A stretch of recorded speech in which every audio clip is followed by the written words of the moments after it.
Alhamdulillah, tidak pernah berhenti lisan kita selalu bersyukur dan berterima kasih kepada Allah.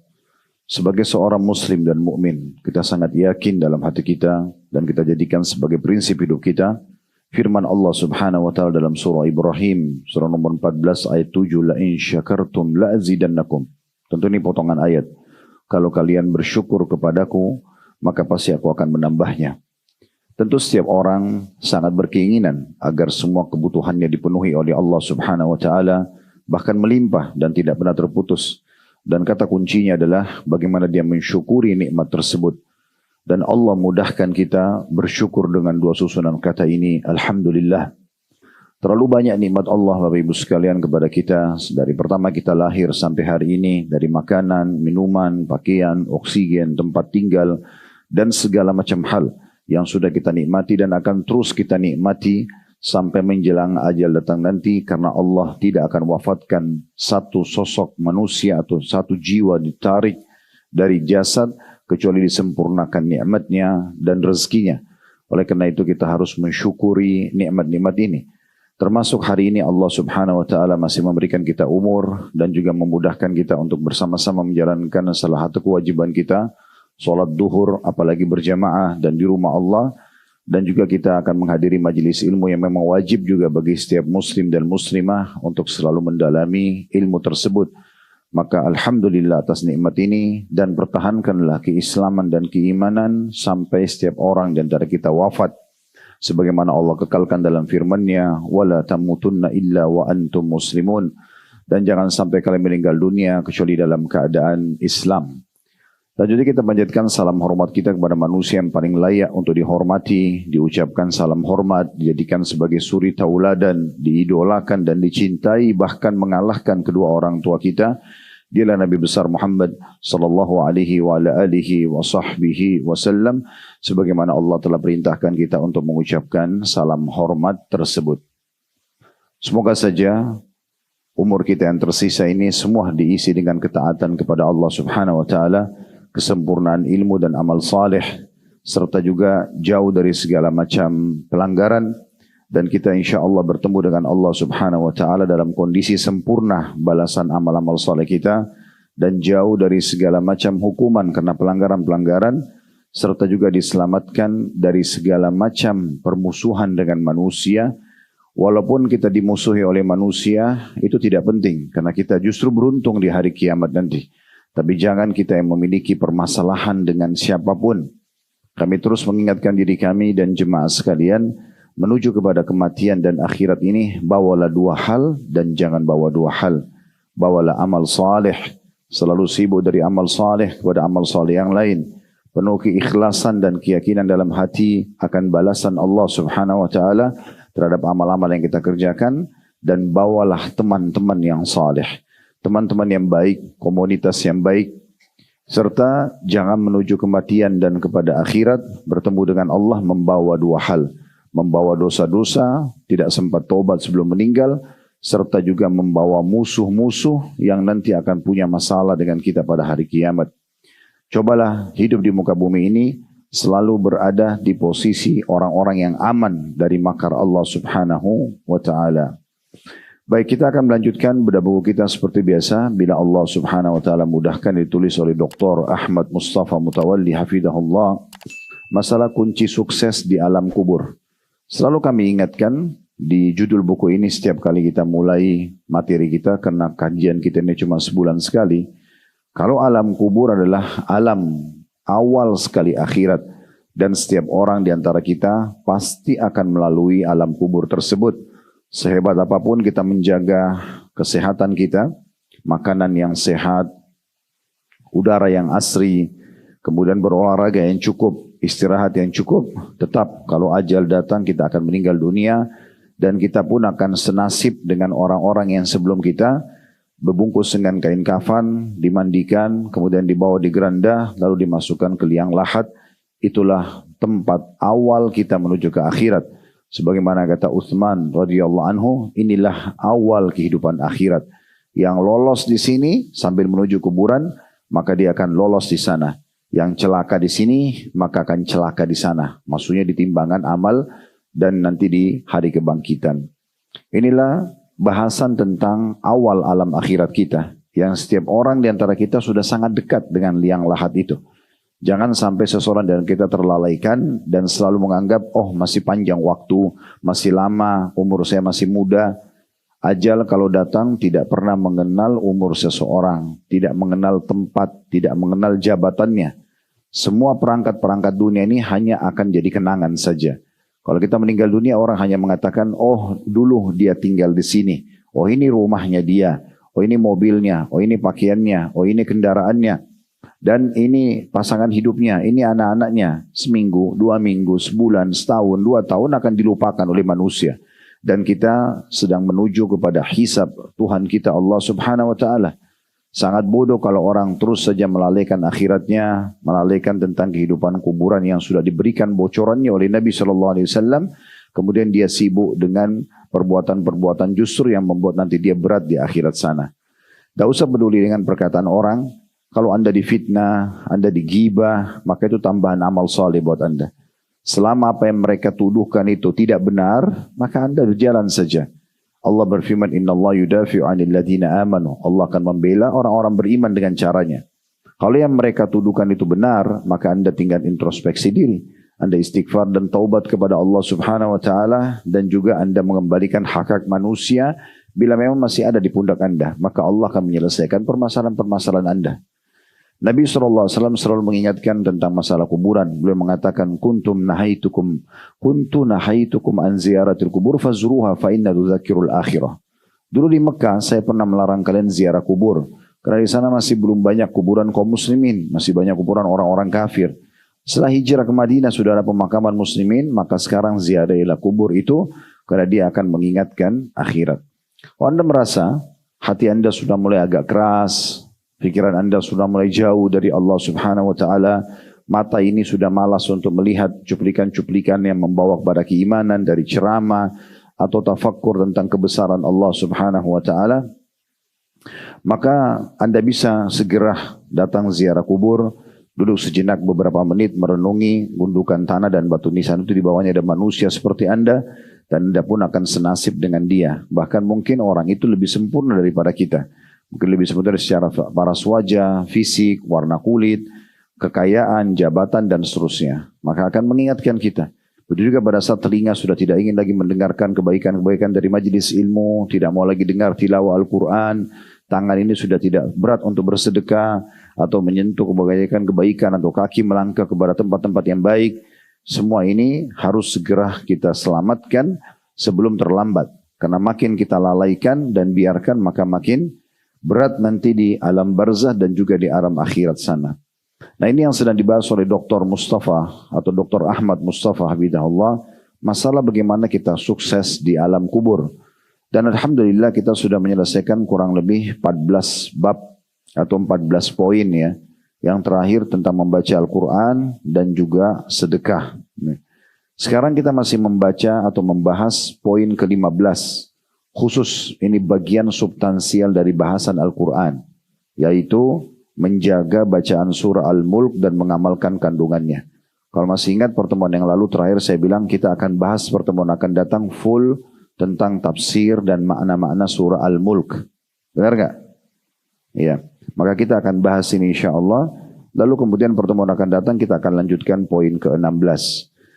Tentu di sini hanya diangkat oleh penulis sebuah hadis Nabi SAW dari Abdullah bin Mas'ud radhiyallahu anhu. Dia berkata bahwasanya Rasulullah SAW bersabda, suratun tabaraka hiyal mani'atu min azabil qabr.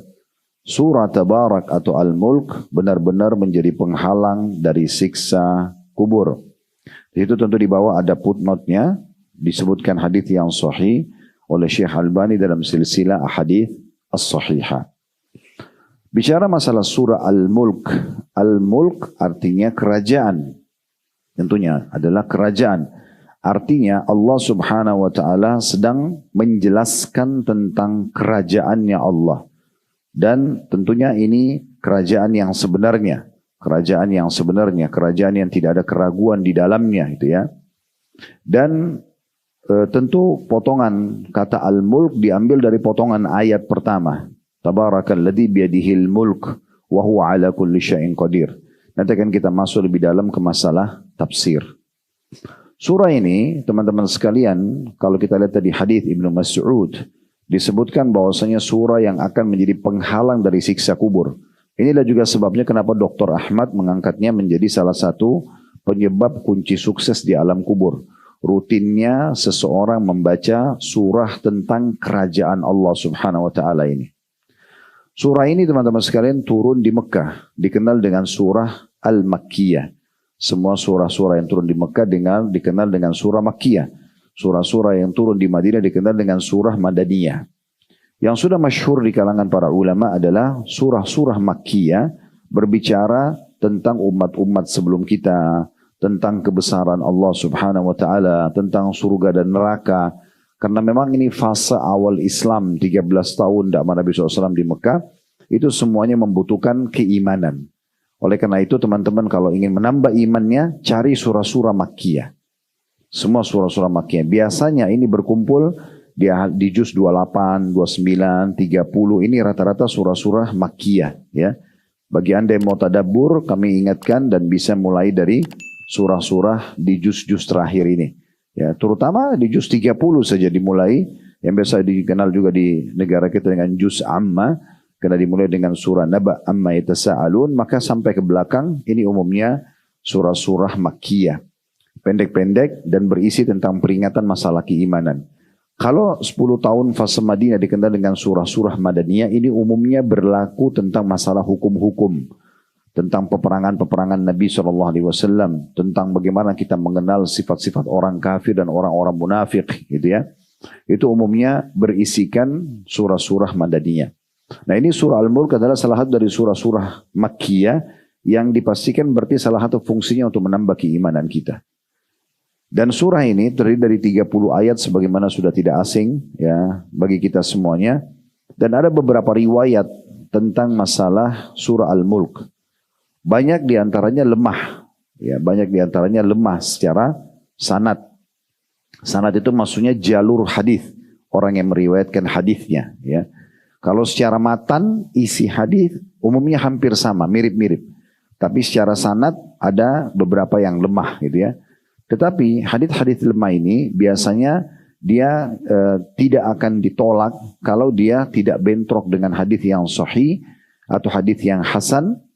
Dan hadis ini yang hasan ataupun ada yang sahih dari pendapat sebagian ulama berhubungan dengan surah Al-Mulk akan menyempurnakan atau bahkan yang sudah cukup mewakili tentang keutamaan surah ini. Di antara hadis yang sangat masyhur yang hadis ini diriwayatkan oleh Abu Daud dan juga Ibnu Majah, tidak disebutkan tentu di buku kita tadi karena cuma dinukil sebuah riwayat, dan juga diriwayatkan oleh Imam Ahmad. Asy-Syaukani berkata tentang masalah hadis ini, ya, bahwasanya hadis ini sebenarnya hadis yang masih diperselisihkan oleh para ulama. Namun hadis ini oleh kata beliau Ibnu Hibban, salah satu ulama hadis, menyebutkan bahwasanya perawi yang sedang dibahas yaitu Abbas Al-Jushami itu adalah thiqah atau orang yang terpercaya. Dan hadis ini juga memiliki penguat-penguat dari hadis yang lain dengan sanad sahih dari Anas dan dikeluarkan oleh Tabarani dalam Al-Kabir dengan sanad sahih. Isi hadisnya begini. Bahwasanya disebutkan dari Abu Hurairah radhiyallahu anhu, Nabi SAW bersabda, "Inna suratun minal Qur'an." Inna suratan minal Quran, karena ada inna sebelumnya maka dia mansub suratannya. Inna suratan minal Quran 30 ayatan syafa'at li rajulin hatta ghufira lahu wa hiya suratu tabarakalladzi biyadihil mulk. Kata Nabi SAW, pastikan di dalam Al-Quran ada surah terdiri dari 30 ayat yang 30 ayat itu semuanya kalau dibaca, rutin dibaca akan memberikan syafaat bagi yang membacanya sampai dia diampuni. itu adalah surah Tabarakalladzi biyadihil mulk. Kalau kita gabungkan dua buah hadis ini, hadis yang tadi di buku kita, dia akan jadi penghalang dari azab kubur. Dan kalau di buku kita ini ditulis sanadnya sahih, disahihkan oleh Syekh Albani. Kalau di hadis kita ini, ya, yang Ibnu Hibban juga menyatakan bahwasanya hadis ini bisa diterima, menyatakan bahwasanya kalau tadi hadis yang pertama menghalangkan dari siksa kubur, kalau ini akan diampuni dosanya, ya, atau diberikan syafaat sampai dosa-dosanya dimaafkan. Berarti kalau riwayat yang baru kita bacakan ini bukan hanya sekedar selamat dari siksa kubur, tetapi juga dia akan selamat dari siksa neraka. Karena akan diberikan syafaat sampai Allah mengampuninya. Dan para ulama tafsir memaknakan ini artinya Allah memberikan peluang kepada surah Al-Mulk, ya, yang mungkin tidak semua surah diberikan kesempatan yang sama untuk memberikan pertolongan kepada orang yang rutin membacanya sampai diampuni dosanya. Kalau diampuni dosa, artinya dia akan masuk ke dalam surga dan selamat dari api neraka. Ini keutamaan yang lain. Jadi kalau kita melihat dua buah hadis ini, ada pernyataan tentang selamat dari siksa kubur dan juga selamat dari siksa api neraka karena diampuni dosa-dosanya, gitu ya. Ada hadis yang diriwayatkan juga oleh sebagian ulama, namun hadis ini tentunya lemah, tapi lemahnya dari sisi sanad, dari sisi perawi hadis. Cuma esensi hadisnya sama. Karena di penutupan di matan hadis, isi hadis, Nabi SAW mengatakan sesungguhnya dia adalah penghalang dan penyelamat yang menyelamatkan dari siksa kubur. Hadis ini kata Tirmidzi hasan gharib, ya. Sebagian ulama melemahkan hadis ini, ya. Di antaranya Abu Daud dan An-Nasai juga melemahkannya. Karena riwayat ini diceritakan bagaimana ada Ibnu Abbas berkata, sebagian sahabat Nabi pernah tinggal atau berkemah di atas pemakaman, ya. Kemudian mereka tidak tahu kalau itu pemakaman. Lalu mereka ada yang mendengar dari dalam salah satu kuburan yang mereka pasang kemah di atasnya, itu ada suara orang yang membaca surah Al-Mulk sampai 30 ayat. Lalu waktu mereka sampaikan kepada Nabi SAW, Nabi mengatakan sungguhnya surah itu adalah penghalang dan penyelamat yang menyelamatkan dari siksa kubur. Nah, riwayat ini yang dilemahkan oleh para ulama karena di dalam hadis itu ada namanya Yahya bin Amr bin Malik, ya, yang ini memang dinilai lemah. Tetapi saya bilang tadi secara matan isi hadis sejalan dengan hadis-hadis sebelumnya karena tidak ada makna yang baru.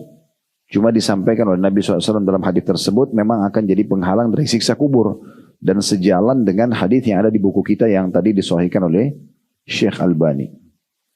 Kemudian tentunya ada riwayat yang lain, riwayat Ibnu Mas'ud radhiyallahu anhu, di mana beliau mengatakan tapi ini bukan ke Nabi, ya, tidak marfu ke Nabi, tidak langsung ke Nabi disebutkan Nabi Sallallahu Alaihi Wasallam bersabda, tapi ini mauquf, ini hanya sampai ke Abdullah bin Mas'ud.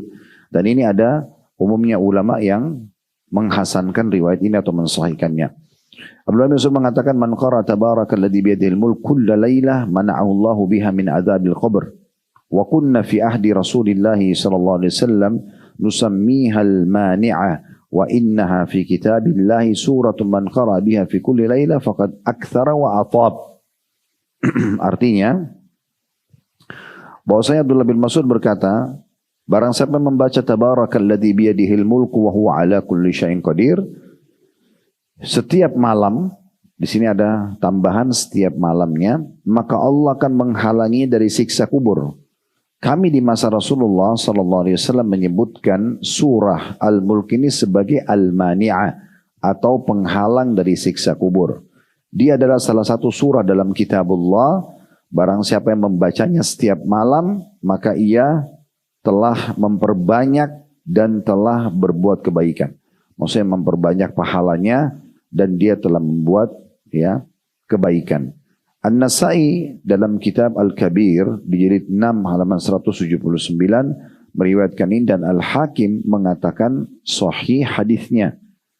Ya. Tentu sebagian ulama mengambil kesimpulan dari perkataan Al-Hakim ini bahwasanya dia termasuk hadis yang sahih. Al-Hakim juga menyebutkan hadis ini sahih dan didukung oleh Al-Mundhiri, ulama yang datang setelahnya dalam At-Targhib Tarhib beliau. Dan Syekh Albani menyatakan riwayat Ibnu Mas'ud yang terakhir ini yang mauquf ya, hanya kepada beliau saja, tidak dimarfu'kan, tidak sampaikan kepada Nabi. Syekh Albani mengatakan dalam Sahih At-Targhib Tarhib sanadnya hasan. Sanadnya hasan ya. Riwayat ini karena riwayatnya sanadnya hasan menyempurnakan bahasan kita tadi. Kalau dalam buku kita disebutkan dia adalah penghalang dari siksa kubur saja. Sama dari Ibnu Mas'ud tapi ada dimarfu'kan ke Nabi. Bahwasanya Nabi SAW bersabda.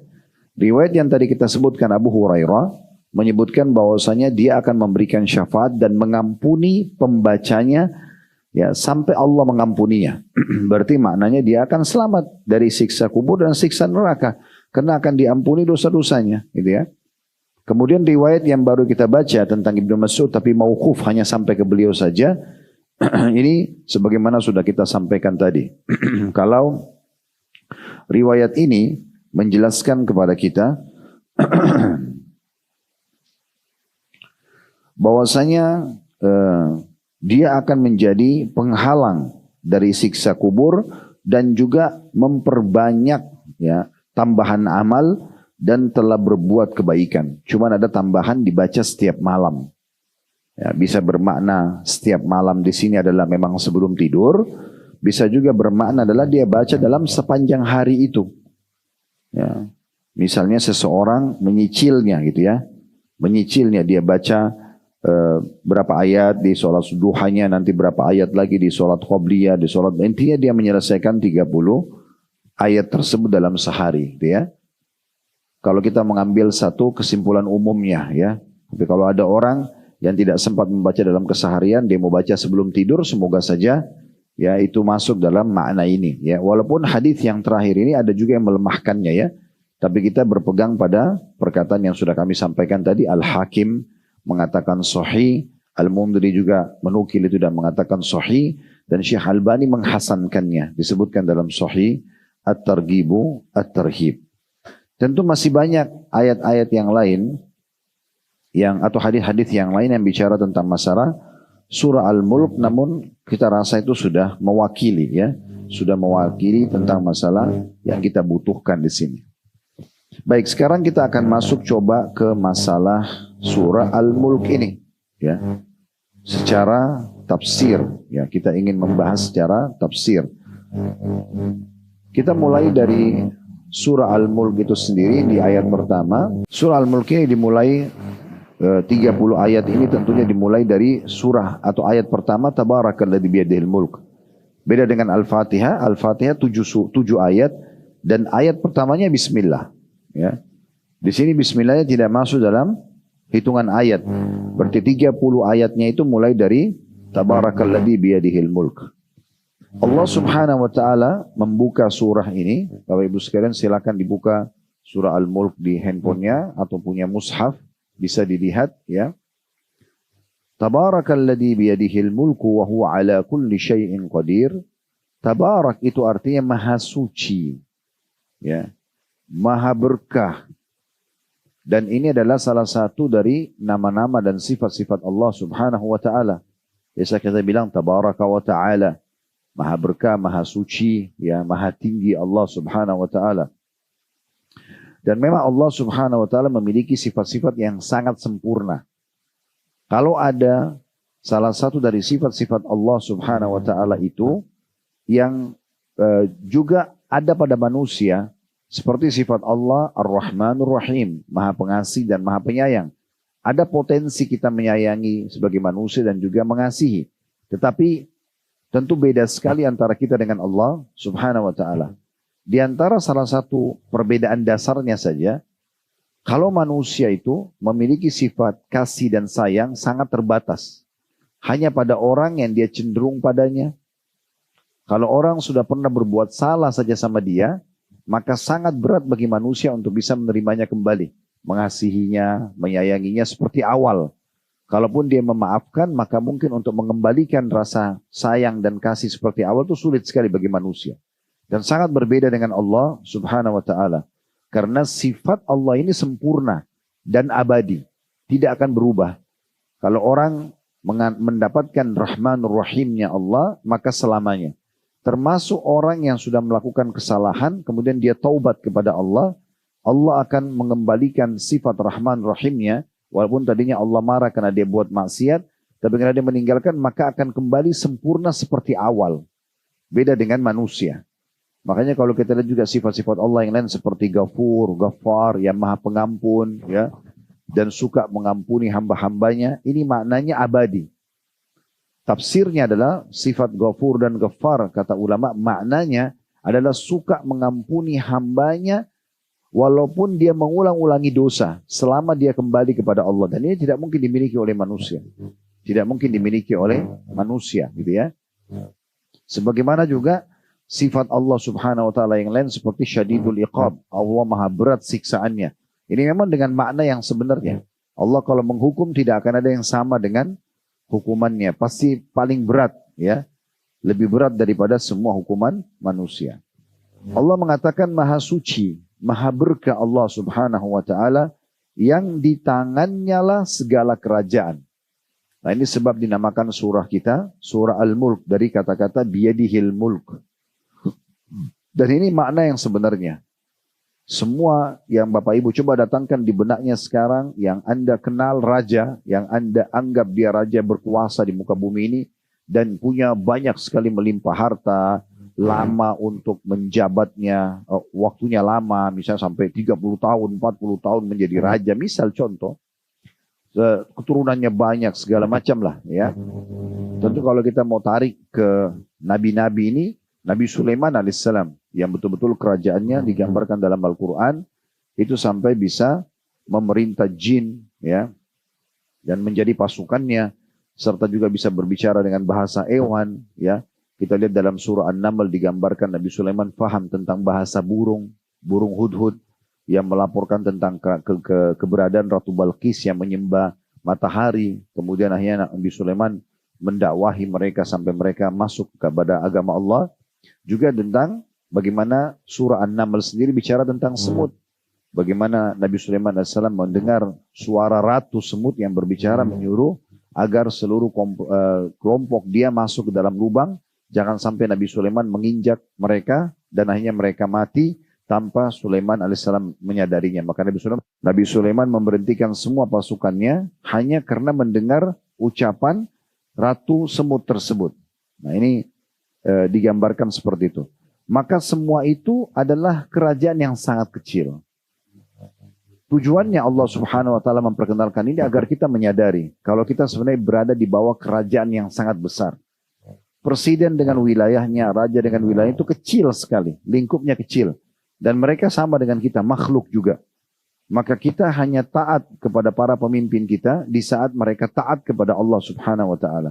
Di saat mereka menuduh kita maksiat kepada Allah, raja yang sebenarnya, kita nggak boleh mengikuti raja-raja manusia itu. Makanya Nabi SAW mengatakan, patuhlah, dengarlah, ati, wasma, dengar, patuh pada pemimpin kalian. Malam yu'mar bimaksiyah. Selama tidak diperintahkan maksiat kepada sang raja yang sebenarnya, Allah subhanahu wa ta'ala. Fa'in umira bimaksiatin fala ta'at fala sam'a wala ta'at. Kalau kalian diperintahkan untuk bermaksiat kepada Allah, raja yang sebenarnya, tidak ada kepatuhan. Dan tidak ada ketundukan pada pemimpin yang sedang ada. Misalnya ibu-ibu dipaksa buka jilbabnya. Nggak boleh. Peraturan pemerintah nggak boleh pakai jilbab. Allah suruh pakai jilbab. Nggak boleh kita patuh di sini. Karena memang di sini sudah melanggar hukum sang raja yang sebenarnya, Allah subhanahu wa ta'ala. Tapi selama itu tidak melanggar hukum Allah subhanahu wa ta'ala, kita wajib patuh. Sebagaimana Allah sebutkan dalam surah An-Nisa. Ya ayyuhalladzina amanu wa atii'u Allah wa atii'u Rasulah wa ulil amri minkum. Hai orang beriman, taatlah pada Allah, taatlah pada Rasul dan pemimpin kalian. Itu perintah Allah subhanahu wa ta'ala. Maka ini menggambarkan tentang kerajaan yang sebenarnya. Kalau Bapak Ibu faham tentang makna ini, berarti menunjukkan kepada kita Bapak Ibu sekalian, kita hanya tunduk kepada sang raja yang sebenarnya yang kerajaannya abadi. Itu yang sedang Allah menyampaikan pesan di dalam surah Al-Mulk ini. Sejalan dengan hadis yang sangat masyhur Di mana Nabi SAW mengatakan kepada Ibnu Abbas, wahai anak kecil, wahai anak muda, jagalah hubungan baikmu dengan Allah, Allah akan menjagamu. Jagalah hubungan dengan Allah, engkau akan temukan Allah selalu ada di hadapanmu. Ketahuilah kalau seandainya seluruh kaum, seluruh umat ini mau menyampaikan padamu satu kebaikan, tidak akan sampai kepadamu kecuali yang sudah Allah catatkan untukmu. Dan kalau mereka semua berkumpul untuk menyusahkanmu, satu negeri ini semua benci sama kita dan ingin menyalahkan kita, maka tidak akan menimpamu kecuali yang sudah Tuhanmu Allah tentukan. Telah diangkat pena yang catat takdir dan telah kering catatan-catatan tersebut. Jadi semua ada di bawah kerajaan Allah Subhanahu wa taala. Bapak Ibu mau baik semuanya urusan dunianya, perbaiki hubungan dengan sang raja yang sebenarnya, Allah Subhanahu wa taala. Tulus dan ikhlas beribadah dan tunduk kepadanya, jaminan 1000%, bukan 100%, Bapak Ibu akan terpenuhi semua apa yang Bapak Ibu inginkan. Karena Nabi SAW sudah bilang, jaga hubungan baikmu sama Allah, kamu harus selalu mengetahui kau ini hamba Allah, kau adalah ciptaannya, kau berada di bawah kerajaannya. Ikuti perintahnya semua. Dan yang diperintahkan semua baik-baik. Jujur, amanah, tanggung jawab, bakti sama orang tua, bantu orang susah, memaafkan dan seterusnya. Yang tidak dilarang itu semua tidak baik. Berbohong, menipu, mencuri. Maka kita menjadi orang yang sempurna. Plus juga dijaga oleh Allah Subhanahu wa ta'ala. Dan orang yang sudah dijaga sama Allah, tidak akan pernah ada yang bisa menyentuhnya.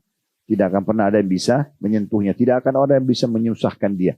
Maka hanya kembali kepada Allah Subhanahu wa ta'ala. Dan Nabi SAW menanamkan prinsip dasar ini dalam sabda beliau, mintalah kepada Tuhan kalian, pencipta seluruh alam semesta ini, segala sesuatunya sampai tali sendal kalian. Kalau sendal kita putus pun, minta kepada Allah. Saya pernah jelaskan dalam bab doa, teman-teman sekalian, kalau kita minta, ya Allah sendal saya putus gantikanlah. Allah memang tidak akan lemparkan sendal dari langit.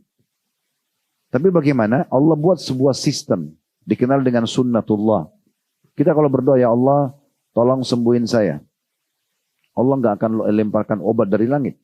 Tapi Allah gerakkan kita, diilhamkan di pikiran kita, lalu kita mendapatkan jalan-jalan mudah, ketemu dengan seorang dokter konsultasi cocok, resepnya cocok, lalu sembuh. Itu jawaban dari doa kita. Kita minta rezeki, Allah nggak akan lemparin uang dari langit.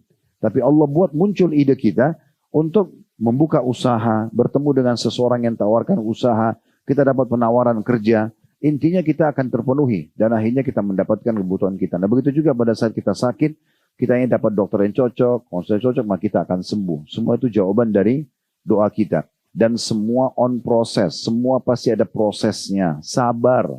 Kita kalau lapar, ya Allah hilangkan lapar saya. Laparnya tidak hilang langsung. Allah kabulkan. Caranya gimana? Kita masih dapat dulu makanan, dikunyah dulu, ditelan dulu, diproses sama usus, baru laparnya hilang. Jangan tergesa-gesa. Makanya kata Nabi SAW, pasti terima doa sesuatu yang terkait selama dia tidak tergesa-gesa.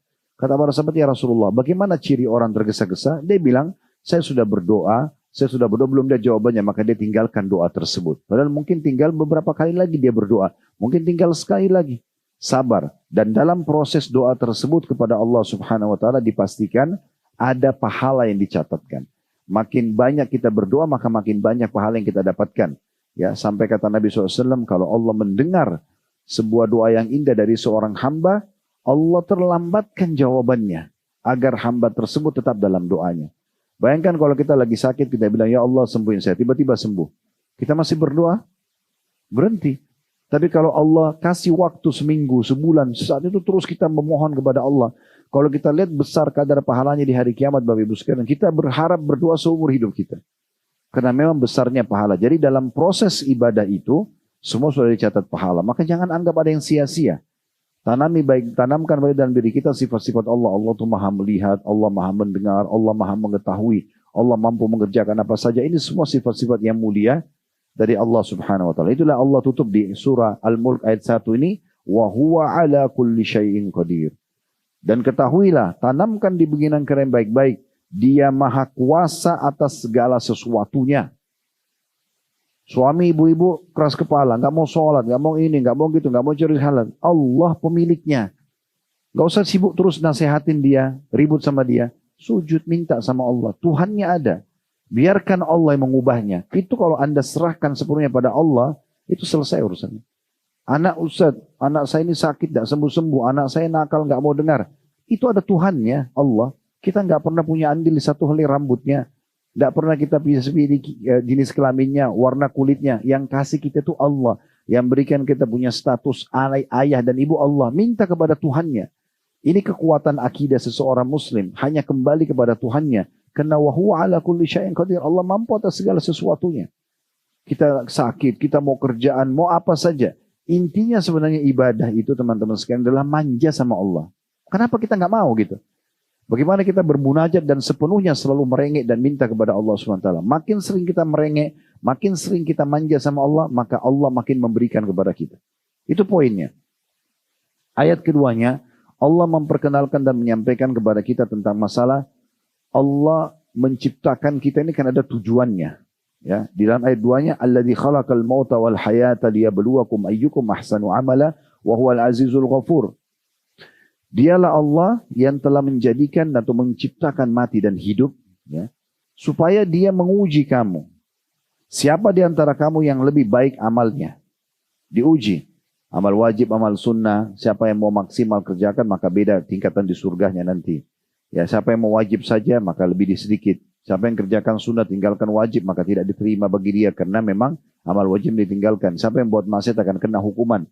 Karena kalau tidak ada level-level seperti ini, maka nanti orang yang giat beribadah itu merasa standar banget.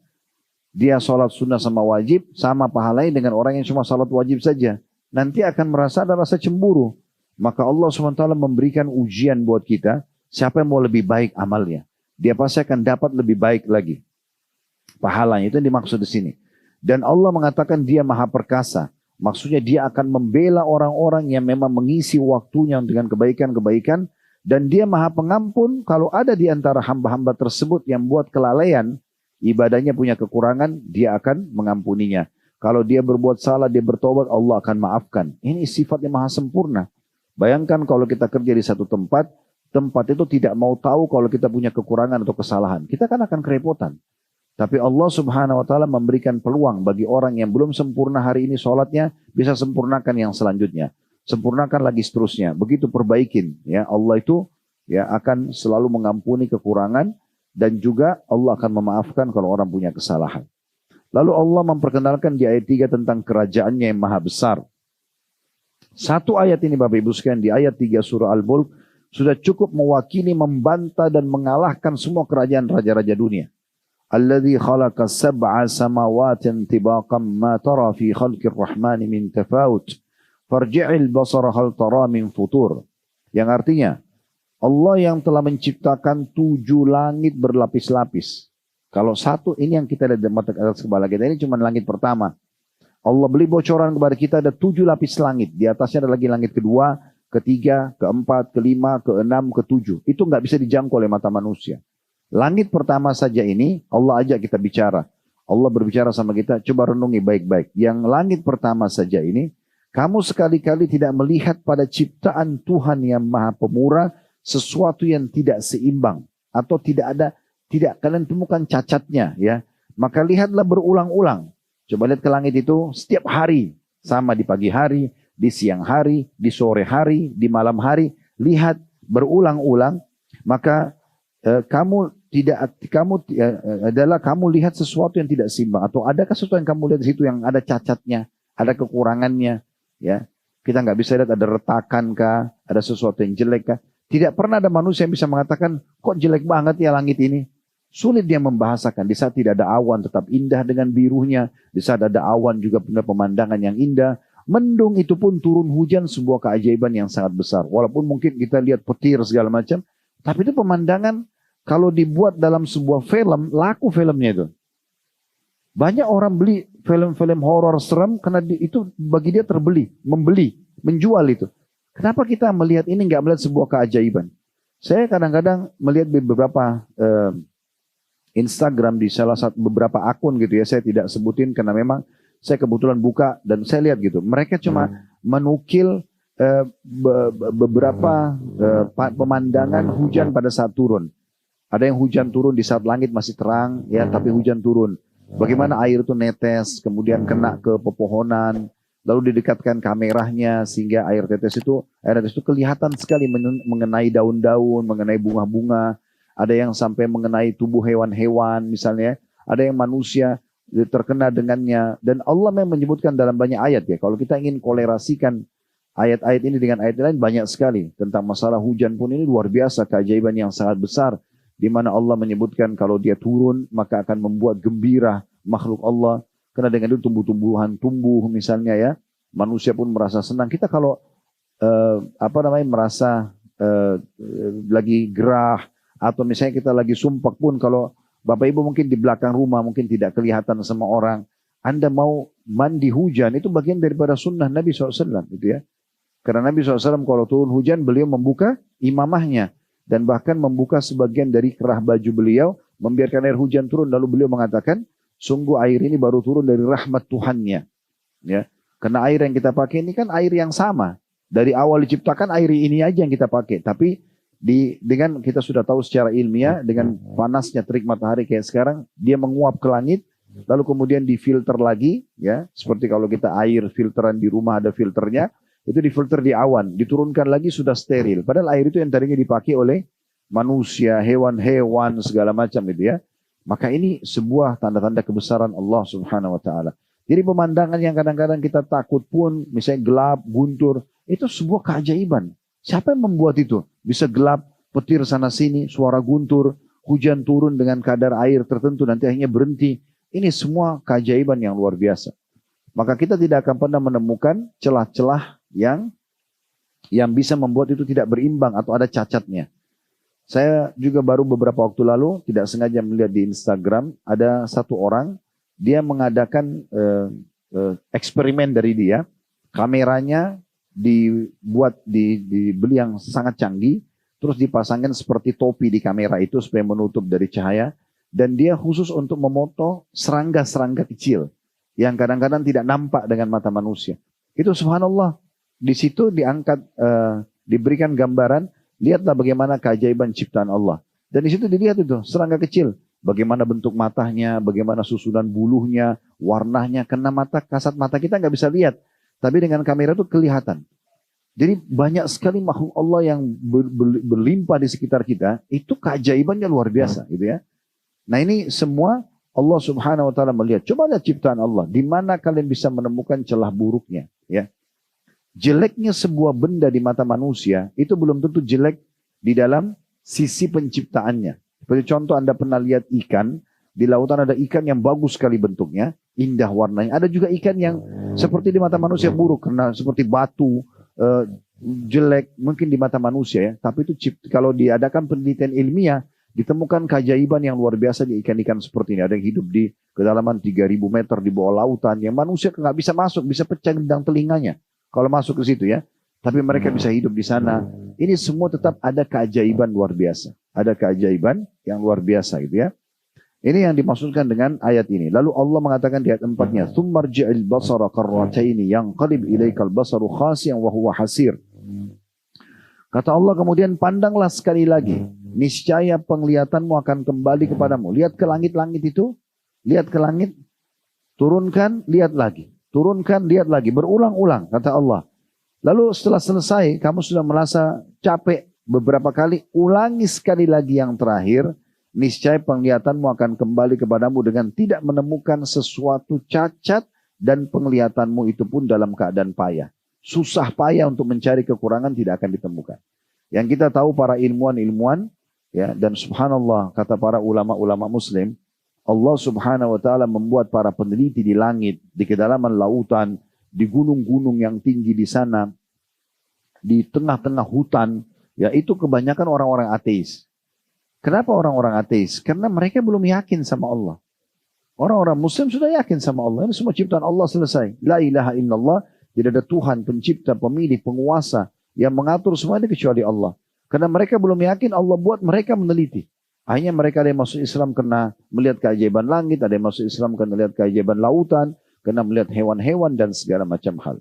Maka ayat ini walaupun tentang masalah langit, tapi bisa ditarik kepada semua ciptaan Allah. Kalau kita coba cari sisi kekurangannya kita tidak akan temukan. Karena Allah menciptakannya dengan sempurna. Kalau ada orang yang kebetulan lahir cacat, itu persentase cacat. Gagal, ya kalau dalam bahasa ilmiahnya tanda kutip gagal ciptaan. Ya, gagal tidak sempurna. Berapa persentasenya? Itu 1% atau bahkan di bawah 1%. Di sini dari semua yang hadir misalnya, mayoritasnya hadir berapa ratus orang, Masya Allah yang hadir misalnya. Siapa di antara kita yang cacat misalnya? Buta matanya, tuli telinganya, buntung tangannya. Kalaupun ada mungkin satu ataupun tidak ada bahkan. Artinya secara persentase seperti itu. Kalau ada orang yang, maaf ya kalau kebetulan nasibnya begitu ya, misalnya belum diberikan anak misalnya, mandul. Ini persentasenya di bawah 1%, jauh, 0,0 sekian persen. Sebab semua manusia umumnya melahirkan. Itu sebagai ujian bagi dia. Bagaimana dia lebih giat untuk mendekatkan diri kepada Tuhannya Allah SWT. Dan itu bukan sebuah kekurangan. Itu bukan sebuah kekurangan. Karena itu bukan jadi tolok ukur. Kalau secara kekurangan atau kelebihan tidak bisa dimasukkan sebagai sebuah kekurangan. Anda misalnya masak-masakan. Masakan itu ternyata ada 1% dari 100% itu yang dianggap kekurangan. Misalnya Anda menata sendoknya yang keliru. Tadinya dibuka, misalnya Anda tutup. Maka menjadi nilai kekurangan 1% saja. Karena dianggap kekurangan. Itu tidak berpengaruh pada kualitas makanan tersebut. Ya, misal contoh. Yang dianggap berpengaruh itu kalau persentase kekurangannya lebih besar daripada kelebihannya. Kayak misalnya contoh 100% masakan Anda. 50% enak, 50% tidak. Mungkin itu masih oke. Masih dianggap punya kekurangan. Atau lebih besar. 60% kekurangan, 40% kelebihannya. Tapi kalau sudah 60%, 70% kelebihan. Sisanya kekurangan. Sedikit kelebihan garam, orang masih anggap itu oke. Ciptaan Allah ini tidak ada seperti itu, tidak ada kekurangannya. Semuanya sempurna. Kalaupun ada yang persentase kecil tadi itu sebagai ujian kepada sebagian orang saja, gitu ya.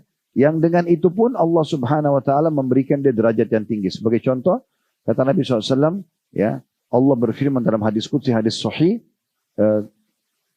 siapapun hambaku yang aku mengambil kedua kecintaannya, maksudnya kedua matanya dibutakan, maka aku akan jamin baginya surga. Allah uji dia dari semua hamba yang melihat dia buta. Maka kalau dia bersabar, Allah kasih dia surga. Ya. Saya beberapa cuplikan para hafidz Quran di Timur Tengah. Mereka hafidz Quran dan buta matanya. Ditanya di wawancara, sampai wawancara itu netesin air mata ditanya. Bagaimana Anda hafal Quran? Ya saya mulai, dan orang tua saya pun membantu. Diceritalah tentang pengalaman dia.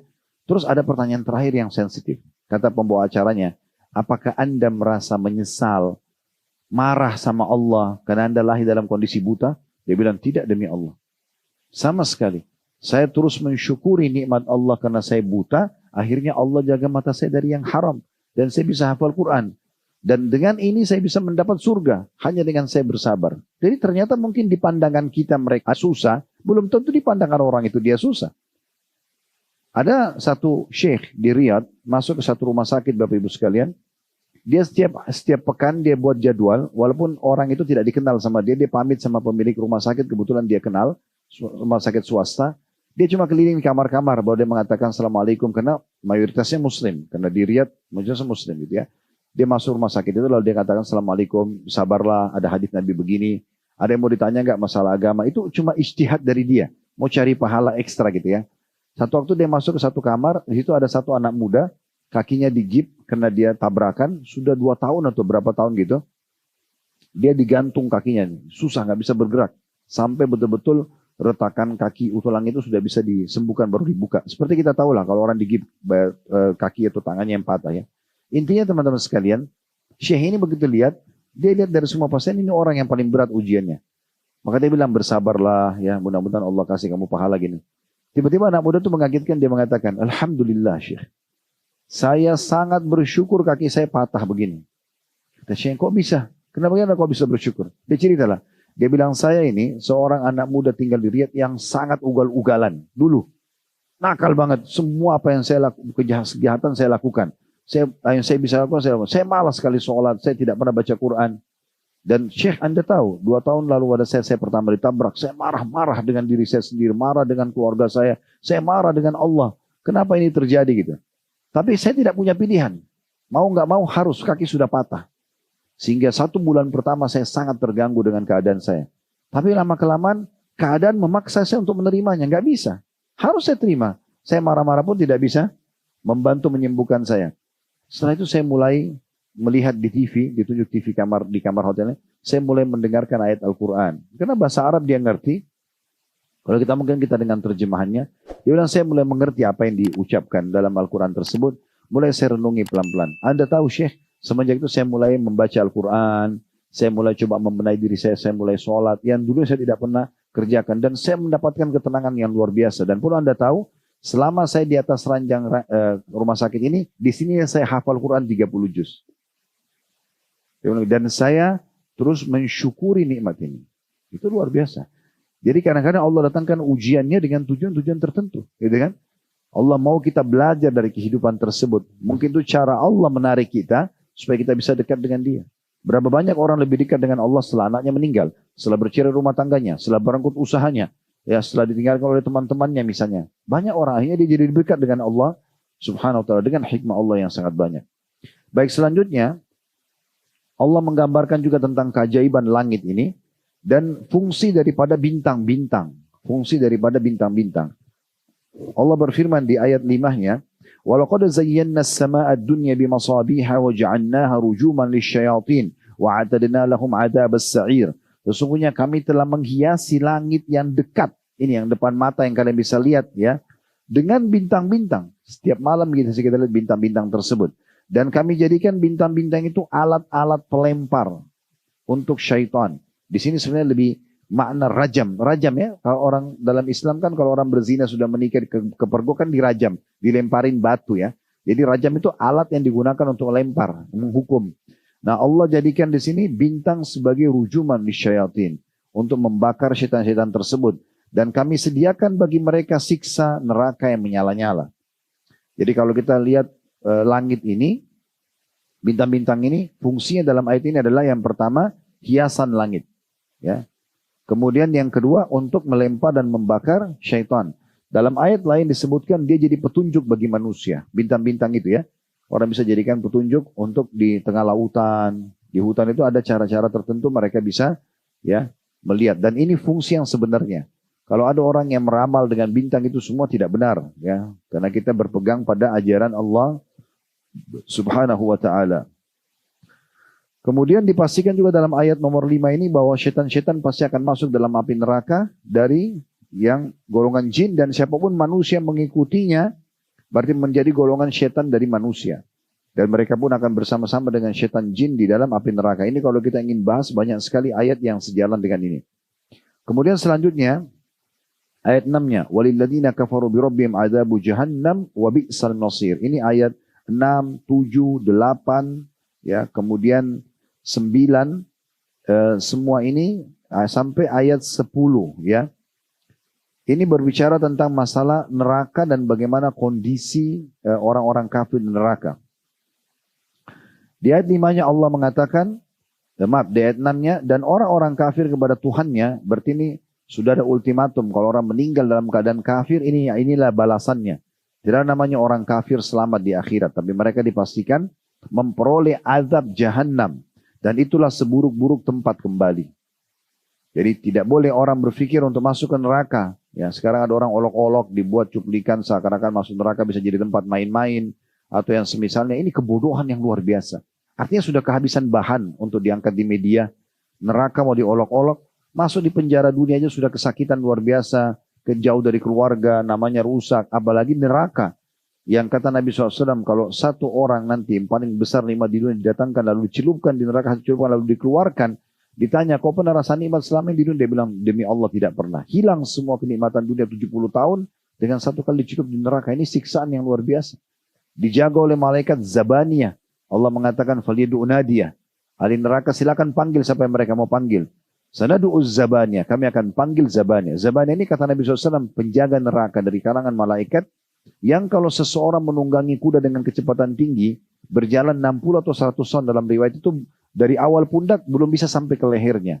Malaikat yang sangat besar, kasar, keras, gak bisa toleransi, bakar-bakar, cincang-cincang, gak ada main-main.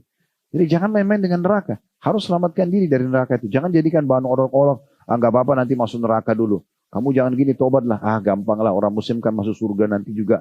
Seakan-akan itu gampang. Ambil korek gas, jangan dipraktikin cuma sebagai contoh. Kalau kita ambil korek gas kecil, kita bakar jempol kita, 1 detik, 2 detik saya sudah panas.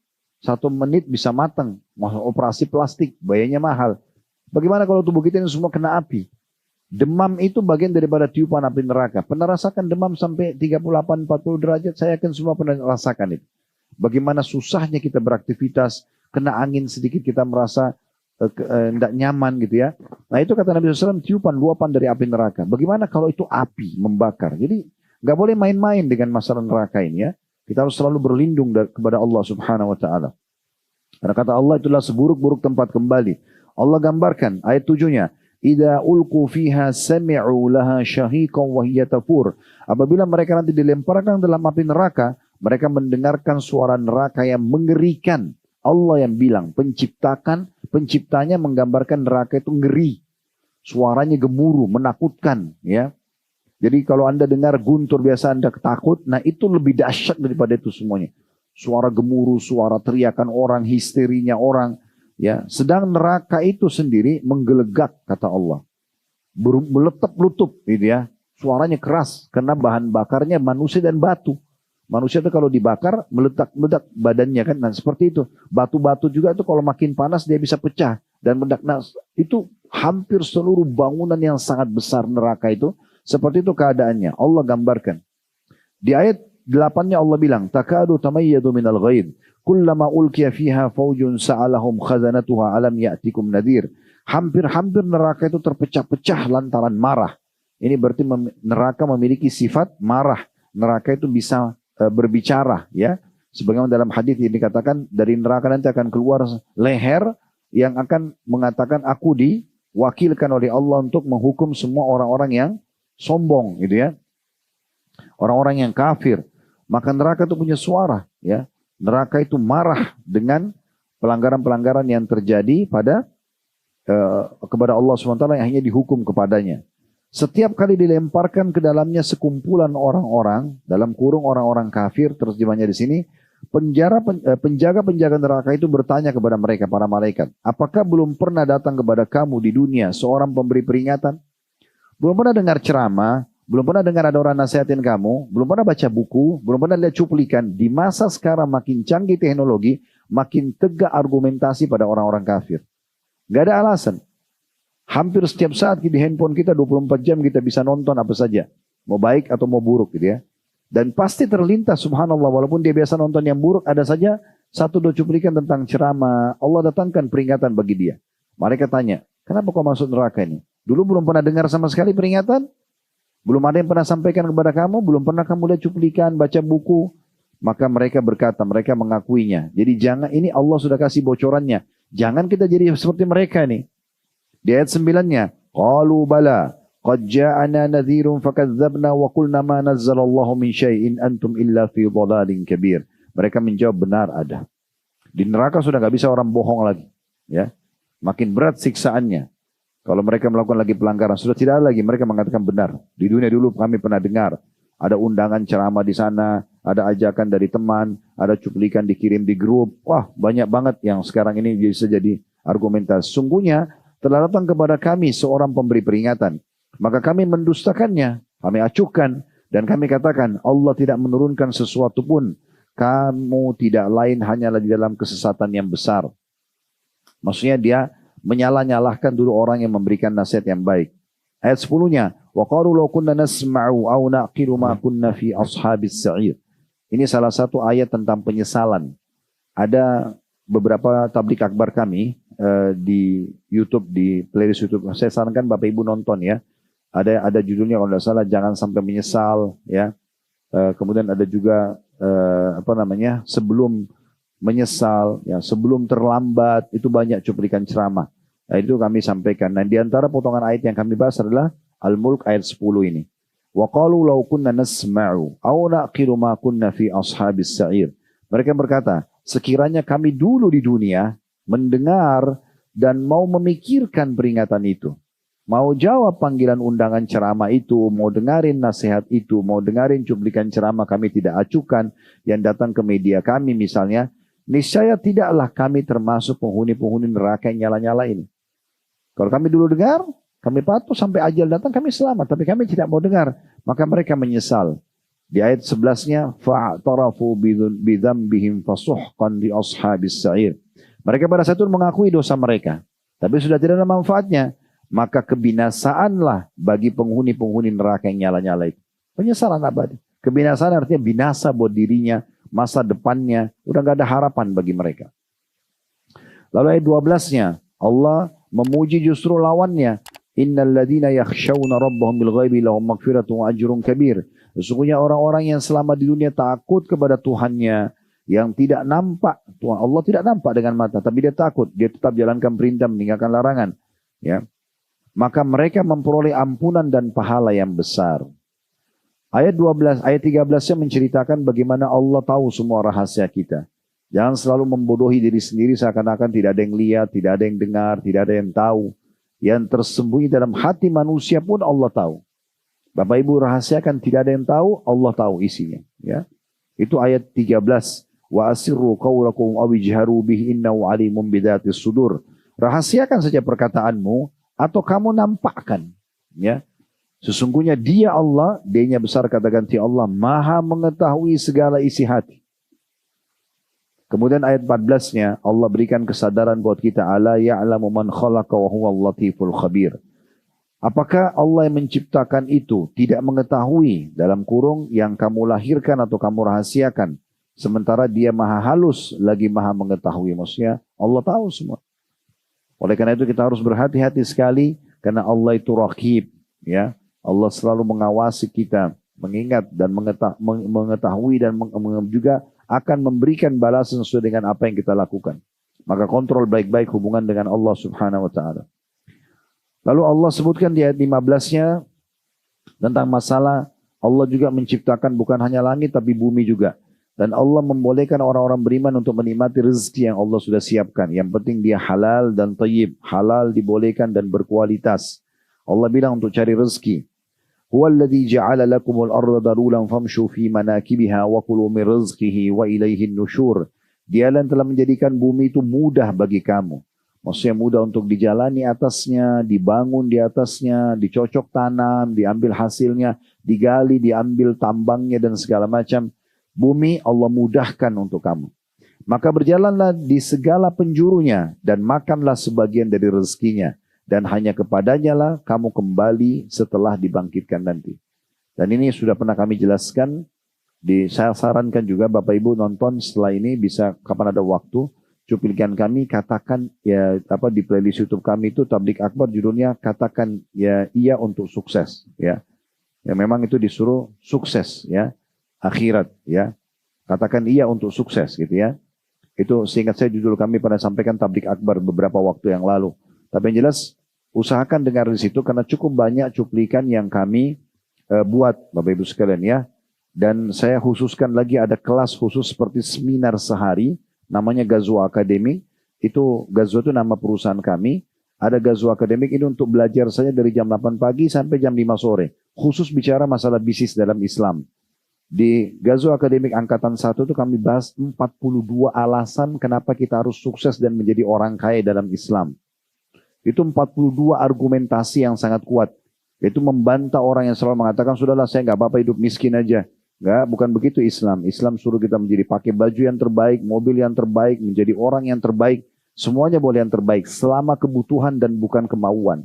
Maka itu kami jelaskan. Di Gazwa Akademik 2 kita jelaskan tentang masalah transaksi-transaksi yang terbaik dalam Islam dan juga apa yang dilarang, yang dibolehkan dan yang dilarang. Jadi kalau Anda berminat nanti insya Allah bisa daftar untuk ikut di kegiatan itu. Tapi memang itu seharian full, ya, dari pagi sampai sore ya. Yang jelas teman-teman sekalian, di ayat ini salah satu yang kita jadikan sebagai argumentasi ya bahwasanya Allah menyuruh kita menjadi orang yang sukses dan punya kedudukan di muka bumi. Boleh pakai baju terbaik, punya kendaraan terbaik. Masih ingat saya pernah sampaikan hadis di kelas kita ini tapi beberapa waktu yang lalu ya. Saya ingatkan kembali, kebahagiaan, puncak kebahagiaan seseorang itu ada pada 4 hal. Yang pertama, istri yang salihah ya. Tentu bagi ibu-ibu juga berarti suami yang saleh.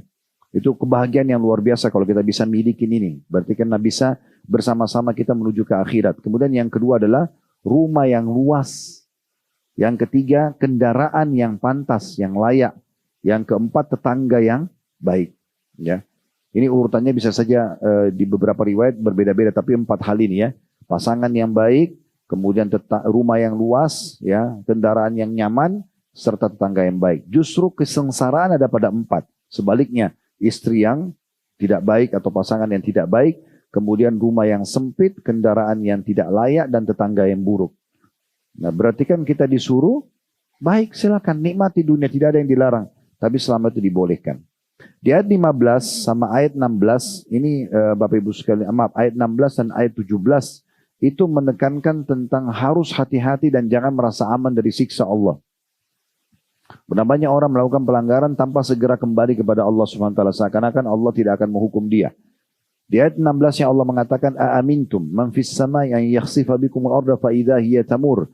Apakah kamu merasa aman terhadap Allah yang berkuasa di langit? Nah, ini berarti menandakan Allah SWT di langit sana. Kuasa Allah SWT dengan kemahabesarannya. Bahwa dia Allah akan menjungkir balikan bumi bersama kamu. Sehingga dengan tiba-tiba bumi itu bergoncang. Mau terus buat dosa, padahal Allah bisa goncangkan bumi yang kamu pijak, lalu kamu tenggelam di dalamnya. Kemudian di ayat 17-nya, Am amintum man fis samai an yursila alaikum hasiba, wa sata'alamuna kaifa nadir. Dan apakah kamu merasa aman terhadap Allah yang berkuasa di langit bahwa dia akan mengirimkan badai yang berbatu. Tiba-tiba bisa, walaupun terang begini, tiba-tiba jadi gelap dan bisa tiba-tiba menjadi hukuman yang menyerang kalian.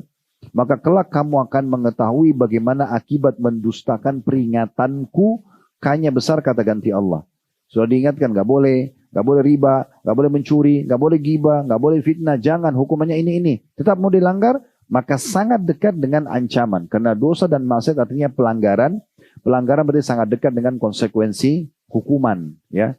Dua ayat ini, Bapak Ibu sekalian, sejalan dengan surah Al-A'raf. Ditulis saja ya, surah Al-A'raf ini. Karena melihat waktu ya, kita hemat saja. Ini surah Al-A'raf beberapa ayat. Surah nomor 7 ayat 96 ya. 97, 98, ya 99. Ini 4 ayat ini berbicara sejalan dengan ayat ini. Saya bacakan surah Al-A'raf ayat 96. Kalau mau dibuka, dikonekin ke sana dulu. Kita baca, tapi saya tidak akan masuk ke tafsirnya karena panjang. Kita akan baca ayat dan terjemahannya. Al-A'raf 96. Walau anna ahlal qura amanu wattaqaw la fatahna 'alaihim barakatin minas samai wal ardi walakin kazzabu fa akhadnahum bima kanu yaksibun. Jika sekiranya penduduk negeri itu, ya kita sekarang penduduk Jakarta atau Indonesia misalnya, mereka beriman dan bertakwa, sibuk aja dengan keimanan kepada Allah dan selalu patuh kepada Allah, mengerjakan perintah, meninggalkan larangan. Apa yang terjadi? Pastilah kami akan melimpahkan kepada mereka berkah dari langit dan bumi. Berkah untuk kecukupan, rezeki. Tetapi mereka mendustakan ayat-ayat kami, dilarang tetap dilanggar, maka kami siksa mereka disebabkan perbuatan mereka. Ayat 97 Allah rincikan. Afa amina ahlul qura ayyatiyahum ba'suna bayatan wa hum naimun.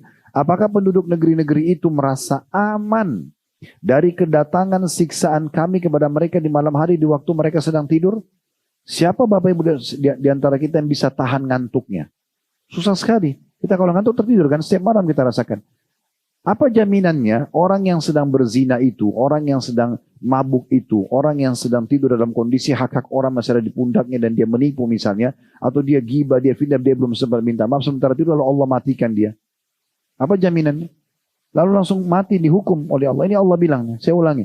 Maka apakah penduduk negeri-negeri itu merasa aman dari kedatangan siksaan kami kepada mereka di malam hari? Di waktu mereka sedang tidur, mereka tidak bisa buat apa-apa.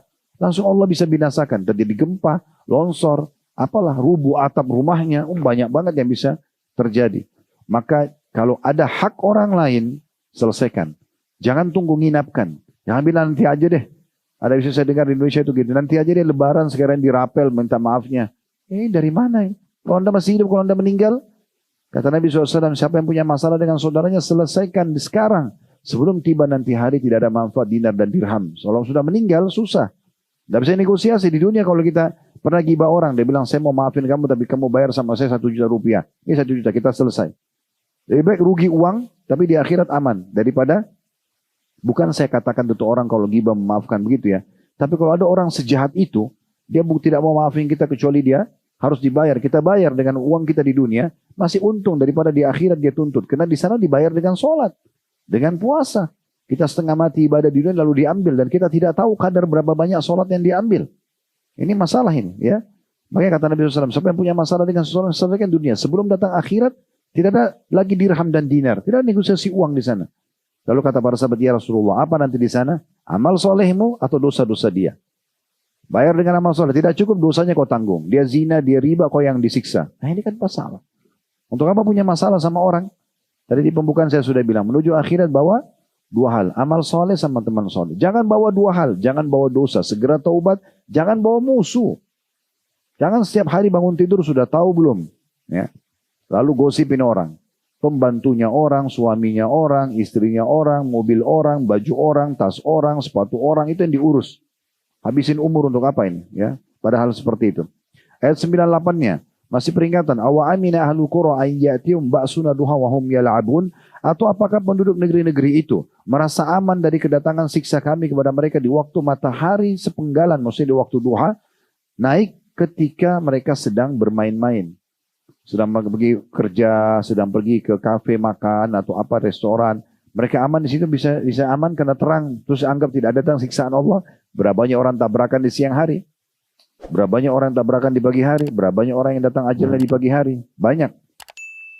Ayat 99-nya, afa aminu makrallah fala ya'manu makrallahi illa al-qaumul khasirun. Apakah mereka merasa aman dari azab Allah yang tidak terduga-duga? Tiada yang merasa aman dari azab Allah kecuali orang-orang yang merugi. Nah ini 4 ayat ini dari surah Al-A'raf 96 sampai 99 sejalan tadi korelasinya dengan ayat di surah Al-Mulk 16 dan 17. Ayat 18-nya, walau qad kadzdzaba alladziina min qablihim fakaifa kana nakir. Kembali kepada surah Al-Mulk lagi ayat 18. Dan sungguhnya orang-orang yang sebelum mereka telah mendustakan rasul-rasul, maka alangkah hebatnya kemurkahanku. Maksudnya Allah bilang, lihat orang-orang sebelum kalian, manusia seperti kalian banyak yang membangkang tuh, Fir'aun, tuh, Namrud, ya, Abu Jahal, Abu Lahab, Umayyah bin Khalaf, banyak. Sudah jadi contoh, jangan ikutin mereka, lihat bagaimana beratnya hukumanku pada mereka. Jangan terjadi hal yang sama. Makna lainnya adalah, ikutilah orang-orang yang justru selamat. Dari para nabi-nabi, orang-orang yang beriman para nabi-nabi, ikuti mereka. Karena keselamatan juga akan bersama dengan kalian. Ayat 19-nya. Awalam yarau ila at-tayri fawqahum saffatin wa yakbidan ma yumsikuhunna illa ar-rahman innahu bikulli syai'in basir. Apakah mereka tidak memperhatikan burung-burung yang mengembangkan dan mengatupkan sayapnya di atas mereka? Lihat burung-burung yang terbang dari burung yang kecil sampai burung yang besar, ya.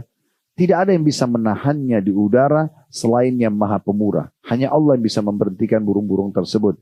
Sesungguhnya Dia Maha melihat segala sesuatu. Ini maksudnya Allah membuat kita berfikir lagi di ayat ini, ayat 19, bagaimana kemahabesaran Allah Subhanahu wa taala, dan kita disuruh melihat ke burung-burung yang terbang. Kita sendiri susah untuk menangkapnya. Orang kalau pelihara burung lalu lepas, bagaimana caranya ditangkap burung itu? Susah, ya. Kalau dia datang sendiri, Allah Subhanahu wa taala datangkan, kalau tidak sudah susah. Lalu kemudian ayat 20, amman hadzal ladzi huwa jundun lakum yansurukum min dunir rahman inil kafiruna illa fi gurur.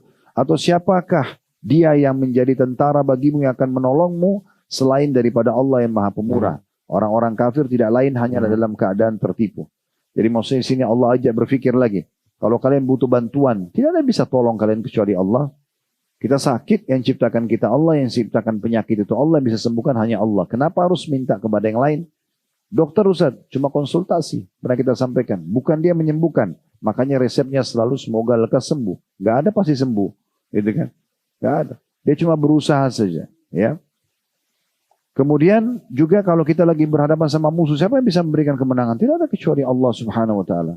Sebesar apapun pasukan itu bisa dikalahkan, ya, selama kita bersama dengan Allah Subhanahu wa taala. Makanya Umar bin Khattab kalau kirim pasukan boleh nasihatin. Ingat, musuh kalian lebih banyak jumlahnya, lebih canggih senjatanya. Di masa itu ya, karena lebih bagus senjata daripada kalian. Tapi kalian lebih sedikit senjata, lebih sedikit jumlah. Cuma kalian punya ketakwaan kepada Allah, keimanan kepada Allah. Kalau ini kalian jaga, musuh kalian akan kalah. Tapi kalau kalian tidak jaga, kalian maksiat kepada Allah, kalian pasti kalah. Karena jumlah dan senjata mereka lebih kuat. Ya, ini yang dimaksudkan dengan ayat ini. Ayat 21-nya, amman hadzal ladzi yarzuqukum min amsaka rizqahu bal laju fi utun wa nufur. Atau siapakah yang dia bisa memberikan kamu rezeki, makan, minum dan kebutuhan jika Allah menahan rezeki itu? Sebenarnya mereka terus-menerus dalam kesombongan dan menjauhkan diri. Ya. Saya pernah bicara dengan 2 jemaah. Yang satu anaknya sakit keras. Dia bilang semenjak meninggal anak itu saya jadi pelajaran dan saya hijrah Ustaz. Ini kebetulan salah satu tokoh kita di nasional insya Allah ya. Dan saya tidak perlu sebut nama, beliau mengatakan tuh, saya jadi hijrah, saya jadi mulai dekat dengan Allah, dekat dengan Islam, justru anak saya meninggal. Saya pikir tadinya semua bisa ditangani dengan uang, karena uangnya sangat melimpah. Begitu anaknya sakit, dia bayar dokter termahal, bahkan dari luar negeri, dari Amerika, menggunakan teknologi tercanggih, rumah sakit tercanggih, Allah berikan kebesarannya, setelah dokter berusaha semua angkat tangan, tidak bisa, anak itu meninggal juga. Tidak bisa buat apa-apa. Sama yang satu lagi ada dokter spesialis, dulu beliau salah satu dokternya di masanya Pak Soeharto dulu rahimahumullah sudah meninggal semua, tapi ini orang senior sebaya dengan ayah kami, dokter spesialis adik kakak. Dan saya pernah bicara sama beliau bilang salah satu keajaiban di ilmu kedokteran ini, dokter itu kalau betul-betul mau merenungi tentang kemahabesaran Allah, mereka bisa menambah iman yang luar biasa dia bilang. Salah satu dia bilang pernah ada orang yang dioperasi dengan dokter spesialis, berkumpul kurang lebih 20 dokter spesialis yang mengoperasi orang ini dan dianggap berhasil. Dianggap berhasil dengan teknologi canggih, dengan semuanya berkumpul, semuanya mengerahkan energinya. Dalam setengah jam setelah orang itu dianggap berhasil, mereka bersorak-sorak, mereka anggap itu sebuah prestasi, Allah matikan orang itu. Hilang seketika. Dan di saat itu semua nundukkan kepala, tidak ada yang bisa hidupkan kembali. Yang tadinya dianggap itu operasi berhasil. Clear, selesai dalam hitungan detik. Ya, maka kenapa kita tidak kembali kepada Tuhan kita yang Maha Pencipta? Ini yang perlu digarisbawahi. Jadi kalau Allah menahan rezeki itu kata Allah, siapa yang bisa mendatangkannya? Ya, sebenarnya mereka terus-menerus dalam kesombongan dan menjauhkan diri dari Allah. Ayat dua-duanya. Afaman yamshi mukibban ala wajhi ahda man yamshi sawiyan ala siratim mustaqim. Maka apakah orang yang berjalan terjungkal di atas mukanya, maksudnya orang-orang kafir dan tidak mau beriman sama Allah, tidak mau tahu sama Allah, lebih banyak mendapatkan petunjuk, atau orang-orang yang berjalan tegap di atas jalan yang lurus, orang yang betul-betul berjalan di atas jalan agama yang benar, mana yang benar sebenarnya? Allah kasih kita berpikir. Tentu saja orang yang berjalan di atas jalan Allah, karena Allah yang mencipta alam semesta ini bersamanya. Lalu Allah ajak kita untuk berfikir ke diri kita sendiri. Keajaiban-keajaiban fungsi-fungsi organ tubuh kita di ayat 23-nya. Qul huwallazi ansha'akum wa ja'ala lakumus sam'a wal absara wal af'ida qalilan ma tashkurun. Katakan hai Muhammad, dialah Allah, D-nya kata ganti Allah itu jadi besar. Dialah yang menciptakan kamu. Yang membuat kita bisa seperti ini sekarang, menciptakan, bisa ngomong, bisa melihat, bisa mendengar adalah Allah. Dan menjadikan kamu punya pendengaran. Dengan gendang yang kecil kita bisa dengar suara, ya dengan jarak tertentu kita bisa bedain intonasi keras dan lembut seketika. Penglihatan, ya dengan urat-urat sarafnya, dengan keajaibannya. Anda kalau mau lebih dalami ayat ini, Anda bisa bicara sama dokter THT, dokter penyakit, dokter mata, spesialis mata. Bisa Anda bicara sebentar aja, 5-10 menit, tolong jelaskan menurut Anda apa keajaiban ciptaan di telinga itu, atau keajaiban ciptaan di mata. Itu Anda akan dengar keajaiban yang luar biasa. Saya biasa ngomong sama mereka itu ya. Bagaimana keajaiban kuping itu, gendang telinga. Pernah lihat gak orang kalau periksa apa di dokter sering diperiksa kupingnya? Padahal yang sakit dadanya. Hah? Lihat gak? Kenapa itu? Kenapa kok kupingnya? Ternyata kuping itu jadi tolok ukur. Kalau kupingnya itu dilihat aman segala macam, yang lain itu dianggap penyakit biasa. Kalau kupingnya sudah bermasalah, ini ada masalah semua ini. Allah jadikan pendengaran sebagai sebuah tolok ukur, gitu kan?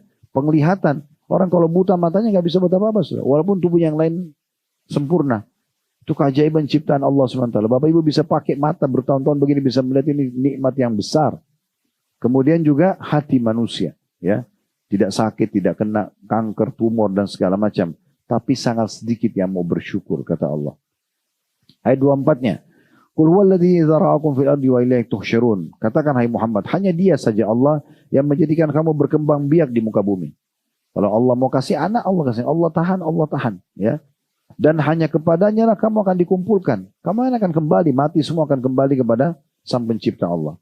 Ayat 25-nya, wa yaquluna mata hadzal wa'du in kuntum shadiqin. Mereka berkata, kapankah datangnya ancaman itu jika kamu adalah orang-orang yang benar? Jadi orang-orang kafir Quraisy mengatakan, hai Muhammad, kau ancam-ancam kami terus? Coba datangkan cepat. Ya, apa yang kamu ancamkan itu? Maka ayat 26-nya Allah mengatakan, Qul innamal ilmu indallah wa innama ana nadhirum mubin. Katakan hai Muhammad, sungguhnya ilmu tentang hari kiamat dan siksaan itu yang kami ancamkan pada kalian hanya dari sisi Allah. Kami cuma bisa sampaikan, kalau kalian buat dosa Allah akan hukum loh. Tidak mau dengar ya terserah. Selebihnya itu Allah punya keputusan. Allah mau hukum langsung, Allah tunda, ya. Dan aku, kata Allah SWT, suruh Nabi Muhammad SAW bilang, sungguhnya aku hanya pemberi peringatan yang menjelaskan. Dan semua ulama dan da'i juga menggunakan kata-kata yang sama ini mengatakan, kami cuma bisa menyampaikan Bapak Ibu sekalian. Keputusan di tangan Anda. Anda mau hijrah, Anda mau jadi orang baik, ya kami cuma menyampaikan. Anda tidak mau dengar, itu urusan Anda juga. Ya, kita tidak mungkin datang ke rumah Bapak Ibu sekalian, ketuk setiap hari, ayo sadar, sholat, ini, itu, enggak. Sampaikan peringatan, apalagi dengan media sekarang saya sudah bilang hati-hati, sudah tegak argumentasi pada Anda. Sebelum ada media, tugas kami lebih berat sebagai dai-dai dan apalagi guru-guru kita para ulama. Karena kita harus mendatangi umat ini untuk menasihati satu persatu. Sekarang dengan media, ngomong di kamarnya sendiri pakai handphone, sebarkan, udah sampai kemana-mana. Ayat 27-nya, فَلَمَّا رَأَوْهُ زُلْفَةً سِيئَتْ وُجُوهُ الَّذِينَ كَفَرُوا وَقِيلَ هَذَا الَّذِي كُنْتُمْ بِهِ تَدَّعُونَ. Ketika mereka lihat pada hari kiamat nanti azab sudah dekat, lihat neraka depan matanya, maka muka orang-orang kafir itu menjadi muram, pucat, takut. Ya, dan dikatakan kepada mereka, inilah azab yang dahulu kamu selalu minta-minta. Mana siksa kubur, mana siksa neraka, datangkan coba. Nah sekarang lihat tuh, ya Allah dengan kemahamurahnya masih nunda. Tapi mereka terus dalam kelalaian, nanti mereka akan menyesal pada saat lihat itu. 3 ayat terakhir, ayat 28. Qul ara'aytum in ahlakani Allah wa man ma'iya aw rahimana wa may yujirul kafirina min adzabin alim. Katakan hai Muhammad, terangkanlah kepadaku, pada orang-orang kafir itu ya, suruh terangkan kepada Nabi Muhammad, jika Allah mematikan aku dan orang-orang yang bersama dengan aku, maksudnya yang beriman, dan memberi rahmat kepada kami sesuai dengan janjinya, maka kami masuk surga. Tapi siapa yang akan melindungi orang-orang kafir dari siksa yang pedih? Kami sudah sampaikan nih. Kalau yang kami sampaikan benar misalnya, kami selamat. Siapa yang selamatkan kalian nanti? Ayat 29-nya. Qul huwar rahmanu amanna bihi wa alaihi tawakkalna fasata'lamuna man huwa fi dhalalim mubin. Katakan hai Muhammad, dialah Allah yang Maha Penyayang. Kami beriman kepadanya dan kepadanya lah kami bertawakal. Ya, kami beriman pada Allah dan selebihnya kami serahkan hasil kerja kami kepada Allah, itu tawakal. Kelak kamu akan mengetahui siapa yang berada dalam kesesatan yang nyata. Tidak tetap mengotot dengan kesalahan, silahkan.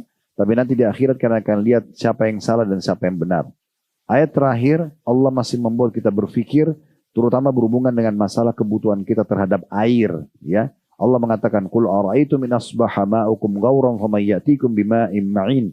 Katakan, hai Muhammad, terangkanlah kepadaku jika sumber air kamu menjadi kering, peceklik, ya, tidak ada air, maka siapakah yang akan mendatangkan air yang mengalir bagimu? Tanda tanya, orang yang berakal sudah bisa jawaban. Kalau Allah datangkan kering sumur, kering sumber air, nggak ada yang bisa datangkan. Ya, di masa dulu di Mesir, waktu Islam pertama masuk, ini sebagai penutup Bapak Ibu sekalian, rupanya orang-orang Mesir punya satu tradisi. Ya, Sungai Nil, subhanallah, waktu Amr bin As radhiyallahu anhu masuk ke sana dan berkuasa, ditunjuk oleh Umar bin Khattab menjadi gubernur di sana atau penguasa di Mesir. Rupanya Sungai Nil pernah hilang airnya. Sungai dengan begitu luas. Saya pernah ke sana dan tinggal di Mesir waktu itu ya. Tahun 89, tahun 90 itu sungai yang sangat luas. Dan Anda bisa lihat data-data di Google, Sungai Nil itu sangat besar dan luas gitu ya. Intinya Afrika itu juga banyak hidup dari sungai ini. Itu pernah di masa itu hilang airnya. Kadang-kadang hilang, kadang-kadang datang. Nah biasanya orang-orang Mesir itu sebelum datang Islam, mereka lempar tumbal. Lempar tumbal di situ. Sapi lah, anak gadis lah yang mereka cari, mereka tumbal untuk supaya, dan air datang lagi, seperti itulah mereka lakukan. Di masa Islam masuk pertama, terjadi begitu. Lalu Amr bin As mengatakan berhentikan, tidak boleh lakukan semua ini. Ini kesyirikan kepada Allah. Lalu dikirimlah surat kepada Umar bin Khattab, gitu kan? Yang terjadi Anda bisa ketik nanti surat Umar bin Khattab untuk Sungai Nil. Itu Umar bin Khattab menulis surat dari Umar bin Khattab, hamba Allah, kepada Sungai Nil. Kalau seandainya selama ini kau mengalir karena tumbal-tumbal itu, jangan kau mengalir. Tapi kalau kau mengalir karena Allah yang Maha Kuasa, maka mengalirlah. Maka semenjak itu sampai hari ini Sungai Nil tidak pernah lagi hilang airnya. Ya, karena Allah Subhanahu Wa Taala yang